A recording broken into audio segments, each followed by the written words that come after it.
Ka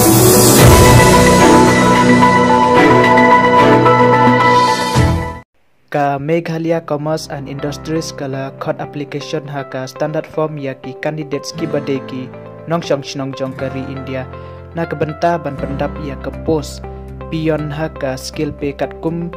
balatung hapo ka Directorate of Commerce and Industries Meghalaya Shillong. Kelas date ban submit ya ka application form kalong ha ka kat atrik benai shpel arajar arpel ka post name pion ke post kalong arteli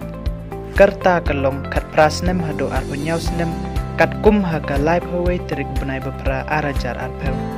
ke relaxable kedai sansnem yaki candidates ki bedai ki SC leni ST kajing siu kalong ha ka level 1 kat nyau hajar sauspa hado saupawai hajar ka kerdan pule kalong pidai ban pas ya ka kelas 8 yaki application pidai ban pendap bat attach lang yaki attested copies school certificate SC leni SC certificates experience certificate residential certificate self addressed stamp envelope bat kawai ke passport size photograph jongpi bat sa submit syaka office jongka Director of Commerce and Industries second floor administrative building Lower Luchumir Shillong pila ban download yaka standard application form nagaling balai hapo description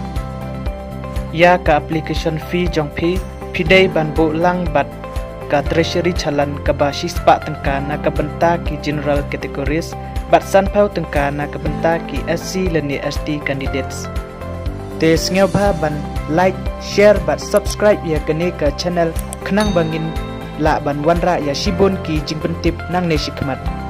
te tang kita don hi kublai shibon parlok bapi ya page ya kene ka video jongi ngin saya kendo ha ka weipat ka video